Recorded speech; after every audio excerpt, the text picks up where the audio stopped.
ለምንድነው ቁርአን በአረበኛ የወረደው? ሌላ ቋንቋ አላህ መምረጥ አይችልም? ይችላል። እሺ መልሱን አዳምጪ። አምላክ አላህ Subhanahu Wa Ta'ala አንድ ነብይ ሲያስነሳ ጊዜ በሚናገርበት ቋንቋ ነው ቃሉን የሚገልጥለት። አማርኛ ቋንቋ ተናጋሪ ከሆነ ያ ነብይ አማርኛ ነው የሚገለጥለት፣ እንግሊዘኛ ወርደለት። የእንግሊዘኛ ቋንቋ ተናጋሪ ከሆነ እንግሊዘኛ ቋንቋ ነው የሚያናግረው። ያ ነብይ በሚናገርበት ቋንቋ አምላክ አላህ Subhanahu Wa Ta'ala ቃልን ይገልጥለታል። እንደዚያ ነው የሚሆነው። ስለዚህ የመጨረሻው ዘመን ነብይ ሰለላሁ ዐለይሂ ወሰለም የምን ቋንቋ ተናጋሪ ነበሩ?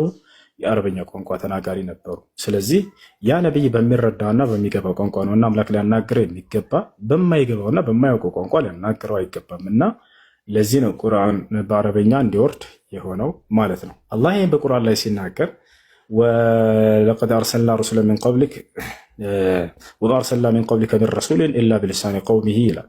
ሙሐመድ ሆይ ከአንተ በፊት መልእክተኛ ነብያትን አላኳቸውም በሚናገሩበት ቋንቋ ቢሆን እንጂ እያለ ይናገራል። ስለዚህ ነብያት ሲነሱ ጊዜ በሚናገሩበት ቋንቋ ነው አምላክ አላህ Subhanahu Wa Ta'ala የሚገልጥላቸውና የሚያናገራቸው።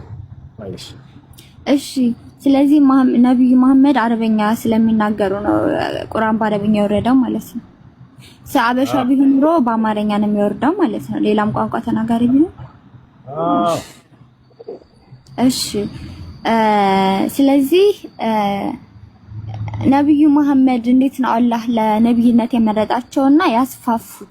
እና ከዛ በፊት ደግሞ አይ ቲንክ ሂጅራ እኔ ተምሬያለሁ። ሂስትሪ 10ኛ ክፍል ኢትዮጵያ ያለው ተምሬያለሁ። ሂጅራ ነው የሚባለው። ሂጅራ ያ ቅዱስ ጦርነት ይባላል።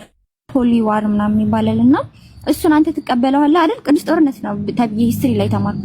ቅዱስ የሆነ ጦርነት ነው። ስደት ማለት ነው። ሂጅራ ማለት ስደት ማለት ነው። ነብዩ መሐመድ ሰለላሁ ዐለይሂ ወሰለም ጂሃድ ለማለት ፈልገሽ ነው? አዎ ጂሃድ ቅዱስ ጦርነት ነው። ሆሊ ዋር ነው ምናምን ብላን አስተማሪ ያስተማረችንና አይ ቲንክ ማን ነበረ? ቀኛዝማች ነው ግራዝማች እንዴ ነው ቀኛዝማች ማን ነው? ኢትዮጵያ ላይ መጥቶ ቤተክርስቲያንን ያቃጠለው ግራ መሐመድ ግራኝ ነው። አዎ መሐመድ ግራኝ እሱም አድርጓል መሰለኝ አይደለ? እንደዚህ እየገደለ እንዲሰልሙ አድርጓል። ቤተክርስቲያናትን አቃጥሏል ምናምን አይደል? እሱን ታምናለህ? ግራዝማች ነው ቀኛዝማች አይደለም መሐመድ ግራኝ ያ አይደለ? እንደዛ ማድረግ አይፈቀድም። ላስረዳሽ ሐሳብ ጨርሽና ላስረዳሽ። እሺ አንተ ቅዱስ ጦርነትን ትቀበላለህ? ላይክ አሁን እኔን ገለኸኝ አርደኸኝ እስልምና እንድቀበል ትፈልጋለህ? እሱን ትቀበላለህ? በፍጹም አልፈልግም። አስተምሬሽ ሰብኬሽ የነብያትን መንገድ እንድታውቂ አድርጌሽ በቻልኩት አቅም አስረድቼሽ ነብያቶች ምን እንዳሉ ወደ እነሱ መንገድ እኔም አንቺም በአንድነት ተሰባስበን ሙስሊሞች ሆነን አንዱን አምላክ እየተገዛን ወደ ገነት እንድንገባ ነው የምፈልገው። እኔ በፍጹም እናንተን አይደለም ለዚህ አትቀበልም ማለት ነው። ቅዱስ ጦርነት አትቀበልም። ላይክ ማረድ ምናምን አታምንም። በማረድ ክርስቲያኖችን አታምንም? አዎ ላስረዳሽ። አንድ ጊዜ አዳምጪ እሺ። ስለ ጂሃድ የሚለውን ላስረዳሽ። ጂሃድ የሚለውን ብዙ ሰው የተረዳው አያችሁ በምንድን ነው? ክርስቲያኖችን ሄዶ በመጨፍጨፍና በመግደል የሚደረግ ጦርነት ነው። ከዛም ሰው ይጸድቃል ብለው ያስባሉ። ይህን የነገሯቸው ጂሃድ ማለትን ማለት ነው። ጂሃድ የሚለው ከቃሉ ስንነሳ የአረበኛ ቃል ነው። ወደ አማርኛ ስንቀይረው ትግል ማለት ነው። ትግል ማለት ነው። ነቢዩ ሙሐመድ ሰለላሁ ዐለይሂ ወሰለም መካ ላይ በነበሩበት ጊዜ ለ13 ዓመት ያክል ቆይተዋል። በ40 ዓመታቸው ተላኩ። የነብይነት አገልግሎታቸው ለ23 ዓመት ያክል ነበር። በ63 ዓመታቸው ከዚህ ዓለም ሄደዋል። ስለዚህ መካ ላይ 13 ዓመት፣ መዲና ላይ 10 ዓመት ቆይተዋል። መካ ላይ 13 ዓመት ነቢ ሰለላሁ ዐለይሂ ወሰለም ሲያስተምሩ በጣም በርካታ እንግልት ደርሶባቸዋል። በካህዲያኖች በርካቶችን ገለዋቸዋል፣ አሳደዋቸዋል። ወደ ኢትዮጵያ ሁሉ እስከ መምጣት ድረስ ደርሰዋል። ይህን ታውቃላችሁ ሁላችሁም። ያ ሁሉ የሆነው ለምን መሰላችሁ? ጂሃድን ሽሽት ነው፣ እንዳይዋጉ ነው። ገብቷቸዋል አይደል? እንጂ እዛው ግጠሟቸው አብሽሩ ማለት ይችል ነበር አምላክ አላህ። ነገር ግን መጀመሪያ እስከ 13 ዓመት ድረስ ነቢያችን ሰለላሁ ዐለይሂ ወሰለም አስተምሮት ብቻ አስተምር ነበር የተባሉት። አለም ተረ ኢለ ለዚነ ቂለ ለሁም ኩፉ አይዲየኩም ወአቂሙ ሰላተ ወአቱ ዘካ፣ እጃችሁን አጣጥፋችሁ ቁጭ በሉ ይላል አላህ ቃል በቃል ለመካ ሰዎች ለአማኞች።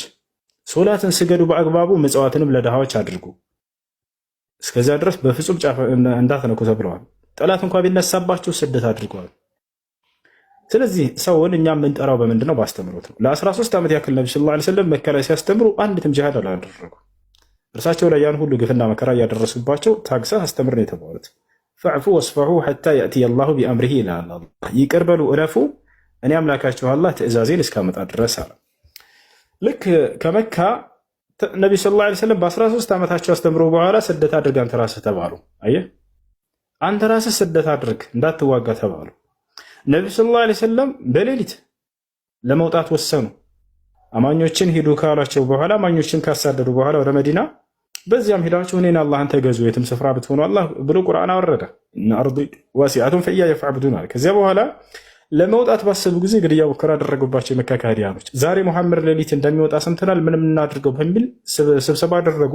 የመካ ሹማምንቶች፣ ንጉሶች፣ ከሃዲያኖች ግማሾቹ እንግደለው አሉ፣ ግማሾቹ እንሰረው አሉ፣ ግማሾቹ ከዚህ ሀገር እናባረው በቃ አሉ። ወደ ሌላ ሀገር ወደዛች ወደ መዲና እንዳይሳደድ እንደገና እዛ እንዳያጠናክር ተብሎ ከዚያ እንግደለው በሚል ተስማሙ። ሊገሏቸው ሁላቸውም ተሰባስበው በራቸው ላይ ጠበቋቸው በሌሊት። ነገር ግን አላህ ስብሐነሁ ወተዓላ በሚደንቅና በሚገርም ተአምር አዳናቸው። ምን አደረገ በዚያን ጊዜ ከተባለ ሙሐመድ ሆይ በፊታቸው ዝም ብለህ ውጣ እለፍ፣ እኔ አይናቸውን አውራለሁኝ አለ አላህ። በቃ እንዳያዩ አድርጋቸዋለሁ አለ። ልክ ይህን ተአምር ክርስቶስ መጽሐፍ ቅዱስ ላይ ታች ከሆነ ያደርገው ነበር። እሱም ምንድነው? አይሁዲዎችም ድንጋይ አንስተው ሊወግሩት ፈለጉ ይላል። በፊታቸውም ሰንጥቋቸው ሄደ ይላል። አይናቸው ይታወር ነበር። አላህም ለነቢ ሰለላሁ ዐለይሂ ወሰለም ይህን ተአምር ደገመው። ወጀዐልና ሚን በይኒ አይዲሂም ሰደን ወሚን ኸልፊሂም ሰዳ ፈአኽሸይናሁም ፈሁም ላ ዩብሲሩን አለ። ከፊት ለፊታቸውን ግርዶሽ አደረግኩባቸው፣ ከኋላቸውን ግርዶሽ አደረግኩኝ፣ ሸፈንኳቸው፣ አይናቸውም እነርሱም አያዩምም አለ አላህ። አያቸው አይደለ? ስለዚህ ነቢ ሰለላሁ ዐለይሂ ወሰለም ከቤታቸው ወጣ ብለው ሄዱ። ሰይፋቸውን ይዘው በራቸው ላይ እንቅልፍ ተጣለባቸው። እነዚህ ከሃዲያኖች ሳያዩአቸው ወጡ። ከዚያ ነቢ ሰለላሁ ዐለይሂ ወሰለም አላህ አዳናቸው ሄዱ። እንደ አጠቃላይ ይህ ሁሉ የተደረገው ጂሃድን አታድርግ ተብሎ ነው፣ ስደትን አድርግ ተብሎ። መጨረሻ ላይ መዲና ላይ መተው ካልተዋጋን አሉ ከሃዲያኖች። በቃ እዚያም መተው ማለት ነው። ገብቶሻል? ከሃዲያኖች ከመካ መተው። በዚህ ጊዜ አላህ ፈቀደ። ኡዚነ ሊለዚነ ዩቃተሉነ ቢአነሁም ዙሊሙ የሚለው የመጀመሪያ አንቀጽ ወረደ ስለ ጂሃድ አስመልክቶ። ለእነዚያ ለተበደሉና ለተጨቆኑ ሰዎች፣ ለተሳደዱ ሰዎች ከራሳቸው እንዲከላከሉና ጂሃድ እንዲያደርጉ ተፈቀደላቸዋል አላህ። አየሽ። ስለዚህ ጂሃድ ብሎ ማለት ሊያጠቃሽ የሚመጣን አካል የምትከላከይበት የሆነ ስርዓት ነው።